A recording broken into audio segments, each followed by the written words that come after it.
বন্ধুরা, কেমন আছো সবাই? আমার এখনো মনে আছে যে ক্লাসে যখন আমরা লেটার রাইটিং লিখতাম তখন সবার সাথে থ্যাংকিং ইউ বা ইউর ওবিডিয়েন্টলি লিখতাম বা ইটিসি। এরকমভাবে একদিন হাফ ইয়ারলি এক্সামে সব তাড়াহুড়ো করতে গিয়ে কি করেছিলাম যে ইউর ওবিডিয়েন্টলিটা ভুলে গিয়েছিলাম লিখতে। তা স্যাররা কি করেছে, নাম্বারটা কেটে নিয়েছে এবং ওখানে লিখে দিয়েছে কি ওই ইউর ওবিডিয়েন্টলি না লেখার কারণে নাম্বারটা কেটে নিয়েছে। তা যখন ছোটোবেলায় পরীক্ষা যখন দিতাম একটা ভয়ে ভয়ে থাকতাম। শুধু আমি না, আমাদের মতো হয়তো তোমরা একটা ভয়ে ভয়ে থাকতে। কি ভয়? না, যা পড়েছি মুখস্থ করেছি, পরীক্ষার খাতায় গিয়ে যদি না লিখতে পারি তাহলে নাম্বার কেটে নেবে। এর জন্য আমরা কি করি না, ভগবানের কাছে প্রার্থনা করি যে ঠাকুর এটা মনে করিয়ে দাও যেন পরীক্ষার সময় ফুল মার্কস পাই।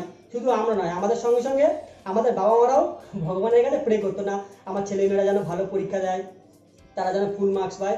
কিন্তু বন্ধুরা, এখন আর এসবের দরকার নেই। আমি এই ভিডিওতে তোমাদেরকে সংক্ষেপে কিছু বলবো যা নিউ এডুকেশন সিস্টেম 2020-তে কিছু বলা হয়েছে। তা বন্ধুরা, আমি অভিজিৎ, আমি একজন শিক্ষক। তা প্রথমেই বলে রাখি, শিক্ষার সমস্ত কিছু একদম বদলে যাচ্ছে। শিক্ষার গুরুত্বটা পুরো পুরনো শিক্ষার যে গুরুত্বটা ছিল সেটা পুরো পাল্টে যাচ্ছে, বা বলা যায় জাতীয় শিক্ষার নীতিটা অনেকটা চেঞ্জ হয়ে যাচ্ছে। কি চেঞ্জ হয়ে যাচ্ছে? যে এখন শিক্ষার ছেলেমেয়েরা যে অরিজিনাল যেটা শিখছে তার উপর গুরুত্ব দেওয়া হবে। বর্তমানে যে আমাদের জিডিপির 1.7% শিক্ষার খাতে খরচ হয়, কিন্তু এই যে নিউ এডুকেশন পলিসিতে কি হবে না, ওই জিডিপির 6% শিক্ষার খাতে খরচ হবে। আর কি হবে, মানব সম্পদ উন্নয়ন মন্ত্রকের নাম বদলে হবে শিক্ষা মন্ত্রক। আগে কি ছিল, শুধু প্রাথমিকের উপর জোর দেওয়া হতো, কিন্তু বর্তমানে 18 বছর বয়স পর্যন্ত শিক্ষার গুরুত্ব বাড়বে। 18 বছর বয়স পর্যন্ত যারা পড়াশুনো করে ছেলেমেয়েরা, সেই দিকে নজর রাখা হবে। এবং মেয়েরা যে শিক্ষার ক্ষেত্রে, মেয়েদের যে পড়াশোনার ক্ষেত্রে সরকার বেশি গুরুত্ব দিয়ে দেখবে। তা মাধ্যমিকের সিস্টেমটা বন্ধুরা উঠে যাচ্ছে, 10+2, 10+2 এই সিস্টেমটা বন্ধ হয়ে যাচ্ছে। তা বন্ধুরা, স্কুল শিক্ষাটা এখন হবে 5+3+3+4 ফরমেশনে। 5 অর্থাৎ প্রাথমিক শিক্ষা, +3 অর্থাৎ গ্রেড 3 to 5, +3 অর্থাৎ গ্রেড 6 to 8, +4 অর্থাৎ গ্রেড 9 to 12। মানে এই পদ্ধতিতে ক্লাস 6 পর্যন্ত বেসিক এডুকেশন বা প্রাথমিক শিক্ষার উপর গুরুত্ব দেওয়া হবে, এবং ক্লাস 6 থেকে 8 পর্যন্ত সাবজেক্টিভ বিষয়গুলির উপর গুরুত্ব দেওয়া হবে, এবং ক্লাস 9 থেকে 12 পর্যন্ত থাকছে উচ্চশিক্ষার বিভিন্ন নীতি। ক্লাস 12-এর পরে আলাদা কোনো স্ট্রিম থাকছে না। অর্থাৎ আগে কি হতো, সায়েন্স নিয়ে পড়লে আমরা কি করতাম, আর্টস নিতে পারতাম না। এই ধারণাটা সম্পূর্ণ পাল্টে যাচ্ছে। অর্থাৎ এখন সায়েন্স আর আর্টসের কোনো ব্যবধান বা দূরত্ব থাকছে না। এখন কি হবে, আলাদা করে সায়েন্স, আর্টস, কমার্স বলে কিছু থাকবে না। যেমন কেউ ধরুন ফিজিক্স পড়ছে, ফিজিক্সের সঙ্গে সঙ্গে কেউ যদি ফ্যাশন টেকনোলজি নিয়ে পড়তে চায় তাহলে সে ফিজিক্সের সঙ্গে কিন্তু ফ্যাশন টেকনোলজি নিয়ে পড়তে হবে। আগে কি হতো, ফিজিক্সের সঙ্গে হয় বায়োলজি নিতে হতো বা ম্যাথ নিতে হতো বা কেমিস্ট্রি নিতে হতো। কিন্তু এখনকার ছেলেমেয়েরা নিজেদের পছন্দ মতো সাবজেক্ট কি করতে পারবে না, চুজ করতে পারবে। ক্লাস সিক্স থেকে কি হবে, কম্পিউটার শেখানোর উপর জোর দেবে। কম্পিউটার শেখানোর উপর জোর দেবে এবং কি করবে, যে ছেলে মেয়েদের বিজ্ঞানের চেতনা বা বিজ্ঞানের চেতনাটাকে বাড়াতে হবে। বা ক্লাস 6 থেকে কি থাকছে, ক্লাস 6 থেকে থাকছে ভোকেশনাল ট্রেনিং। ভোকেশনাল ট্রেনিং মানে হচ্ছে ইলেকট্রিক্যাল বিভিন্ন কাজ বাজ যা শেখে বা বিভিন্ন ধরনের আছে বিভিন্ন পাঠপত্রের ব্যাপারে এইগুলো শেখাতে হবে। এবং শুধু তাই নয়, 10 দিন ইন্টার্নশিপের ব্যবস্থা থাকছে। ইন্টার্নশিপ কেউ যদি এই সময় কি শিখতে চায়, ইলেকট্রিক্যাল কোনো কাজ শিখতে চায়, সে ক্লাস 6 থেকেই শিখতে পারবে। এবং ক্লাস 5 পর্যন্ত যে আমাদের মাতৃভাষা শেখাটা বাধ্যতামূলক করা হবে, মাতৃভাষা শেখাটা বাধ্যতামূলক করা হবে। কারণ করা হবে যে এখন বর্তমানে অনেক অনেক স্কুল আছে যে মাতৃভাষার উপর গুরুত্ব দেয় না, বেঙ্গলি বা ইংলিশ মিডিয়ামে পড়ছি, ইংলিশটা শিখছি, বাংলাটা পাচ্ছি না। কিন্তু বর্তমানে এই সিস্টেম নিউ এডুকেশন পলিসি 2020-তে ক্লাস 5 পর্যন্ত মাতৃভাষা শিক্ষাটা বাধ্যতামূলক, বা 8 পর্যন্ত বাধ্যতামূলক করা হতে পারে, কিন্তু তারপরে ঐচ্ছিক। ই লার্নিং এর উপর জোর দেওয়া হবে এবং 8টি ভাষায় অনলাইনে ক্লাস করানো হবে। কিন্তু এই ব্যাপারে একটু সন্দেহ থেকে যাচ্ছে যে এই পরিকাঠামোটা কিভাবে নেওয়া হবে, কারণ সব তো স্কুলের কম্পিউটারের ব্যবস্থা বা উন্নত প্রযুক্তির নেই। তাহলে এই ব্যবস্থায় কিছুটা এখানে সন্দেহ থেকে যাচ্ছে। যে কোনো 3টে বিষয়ের উপর কি করতে হবে, 3টে ভাষার উপর গুরুত্ব দেওয়া হবে।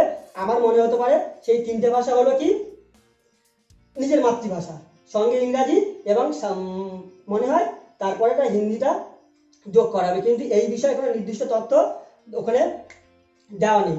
এবার পরীক্ষার যে রেজাল্ট মার্কশিট, এই যে এখানে মার্কশিটে যে লেখা থাকতো যে তোমার ছেলে B+ বা ফেল করেছে বা হেন তেন, শিক্ষকরা যেরকম মনে হতে লিখে দিত। কিন্তু এই ধারণাটা সম্পূর্ণ পাল্টে যাচ্ছে। তাই এই জায়গায় আমি কি পছন্দ করি বা অপছন্দ করি, বা আমার বন্ধুরা আমার সম্পর্কে কি ভাবে বা না ভাবে, বা আবার টিচার বা শিক্ষকরা আমার সম্পর্কে কি ভাবে না ভাবে, সেইগুলোই মার্কশিটে লেখা থাকবে। ঠিক আছে, কিন্তু এর জন্য আরেকটা আমি যেটা মনে করি দেওয়া উচিত ছিল, যে যেহেতু টিচারদের মতামতকে এখানে গুরুত্ব দেওয়া হবে, তাই টিচারদের মানে মেন্টালিটি যাতে ঠিক থাকে, মানে তারা যাতে মানসিকভাবে এই দিক দিয়ে মানে ঠিক থাকে, তাদের যে প্রিপারেশনটা সেটা যদি করা হতো, মানে ছেলে মেয়েদের মনের ভিতর ঢুকে তাদের বুঝতে হবে, মার্কশিটে তাদের সম্পর্কে লিখতে হবে, এই সম্পর্কে যদি তাদেরকে ট্রেনিং দেওয়া হতো শিক্ষকদের, তাহলে মনে হয় ভালো হতো। আর কি থাকছে যে উচ্চশিক্ষার ক্ষেত্রে, মানে আগে আমরা কি করতাম, যে মুখস্থ করতাম, মুখস্থ করার পরে ভাবতাম যে পরীক্ষার সময় কি লিখবো না লিখবো, বলে যদি না যাই, মানে আমরা মুখস্থ করছি, মুখস্থ করার পরে সেটা কি করছি, পরীক্ষা খাতায় গিয়ে মানে বমি করে দিচ্ছি, মানে যেটা মুখস্থ করলাম সেটা লিখে দিলাম, লিখে দিয়ে নাম্বার কালিকারের নাম্বার পেয়ে গেলাম, এইটা পাল্টে যাচ্ছে। মানে আমরা কি শিখছি না শিখছি, আমাদের প্রকৃত শিক্ষার উপর কি করা হবে না, জোর দেওয়া হবে বা গুরুত্ব দেওয়া হবে। 3 থেকে 4 বছর পর্যন্ত গ্রাজুয়েশন, 1 থেকে 2 বছরের মধ্যে পোস্ট গ্রাজুয়েশন থাকছে।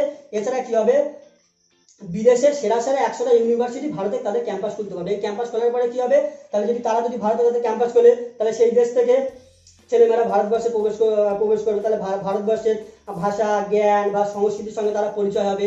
তাছাড়া যে তারা ভারতবর্ষে এখানে এসে থাকছে, তাদের সঙ্গে যে তাদের বাবা মারাও ভারতবর্ষে আসবে, ইকোনমিক ট্রানজাকশনটা যে এইটা হয়তো মানে বাড়তে পারে।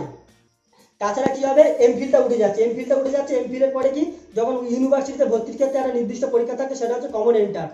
ঠিক আছে, ক্লাস 3 এবং 4 থেকে বাচ্চাদের বিভিন্ন ডেভেলপমেন্ট হয়, এই সময় তারা নানা রকম কিছু বুঝতে শেখে। তাই ন্যাশনাল বুক পলিসি অনুযায়ী এই সময় থেকে তাদেরকে বিভিন্ন ধরনের বই পড়ানোর অভ্যাস করাতে হবে, বা ডিজিটাল লাইব্রেরির মাধ্যমে তাদেরকে বিভিন্ন ধরনের বই পড়ানো শেখাতে হবে। টিচাররা তাদেরকে বিভিন্ন ধরনের বই পড়াবে, এর জন্য টিচারদেরও শিখতে হবে তাদেরকে কিভাবে বই পড়াতে হবে, বা বাচ্চারা শিখবে যে তাদেরকে নতুন ধরনের বই পড়তে হবে। যেরকম আমরা দেখেছি যে তোমরা হয়তো ফলো করেছো বা লক্ষ্য রেখেছো, যে বিল গেটস তার পার্সোনাল ব্লগে লিখেছে যে আমি একটা বই 1 সপ্তাহের ভিতরে শেষ করে ফেলেছি, কিন্তু তার অভ্যাসটা কিন্তু সঙ্গে সঙ্গে আসেনি, তাকে তো ছোটবেলা থেকে অভ্যাসটা তৈরি করতে হয়েছে, অভ্যাসটা তো কোনো সময় একসঙ্গে আসে না, ছোটবেলা থেকে শিখতে হয়। তাই ক্লাস 3 এবং 4 থেকে বাচ্চারা যদি এই ধরনের বই পড়া শেখে, তাহলে তাদের সেই অভ্যাসটা চলে আসবে। তাছাড়া উচ্চশিক্ষার ক্ষেত্রে এন্ট্রি এবং এক্সিটে নানা রকম অপশন থাকছে। 3 থেকে 4 বছরের ভিতরে গ্র্যাজুয়েশন করতে হবে। কেউ যদি 1 বছর পড়ার পরে যদি বেরিয়ে আসে থাকে, তাহলে তাকে 1 বছরের সার্টিফিকেট দেওয়া হবে। 2 বছর পড়লে অ্যাডভান্স ডিপ্লোমা, 3 বছরে কমপ্লিট করলে ব্যাচেলার ডিগ্রি, এবং পুরো কমপ্লিট বা 4 বছরে কমপ্লিট করে তখন তাকে দেওয়া হবে কি, ব্যাচেলার উইথ রিসার্চ। তা আগে কি হতো, যে আমি যদি 1 বছর বা 2 বছর পরে যদি বেরিয়ে আসতাম, তখন আমাকে কি দেওয়া হতো, যে আমি তো তখন আর বলতে পারতাম না যে আমি কলেজে পড়েছি বা কলেজ পাস করেছি, তখন আমাকে 12 এর সার্টিফিকেট দেওয়া হতো। কিন্তু এই সিস্টেমে ব্যাপারটা পুরো পাল্টে যাচ্ছে। তাই যেসব প্রকল্প বা এই প্রজেক্টগুলো নেওয়া আছে, এইগুলোর ভিতরে কিছু কিছু 2023 বা 2023 ভিতরে ইমপ্লিমেন্ট হবে বা বাস্তবায়ন হবে, কিছু কিছু 2030 ক্ষেত্রে 2030 সালে বা 2030-তে ইমপ্লিমেন্ট হবে বা বাস্তবায়িত হবে। তা এই সব সিস্টেমগুলো যদি ঠিকঠাকভাবে ইমপ্লিমেন্ট হয়, তাহলে কিন্তু এটা একটা ট্রান্সফরমেটিভ চেঞ্জ, মানে স্টুডেন্ট বা ছাত্রছাত্রীদের ক্ষেত্রে খুব গুরুত্বপূর্ণ বিষয়, যে একটা এই ধরনের যে সিলেবাসের যে আমূল পরিবর্তন, এটা কিন্তু তাদের ক্ষেত্রে খুব কাজে লাগবে। তা আমি আশা করব যে গভর্নমেন্ট যে এই প্রজেক্টটা নিয়েছে, এই প্রজেক্টটা যেন হচ্ছে একদম ঠিকঠাকভাবে সব কিছু একদম নিয়মকানুন মেনে যেন চালু হয়ে যায়।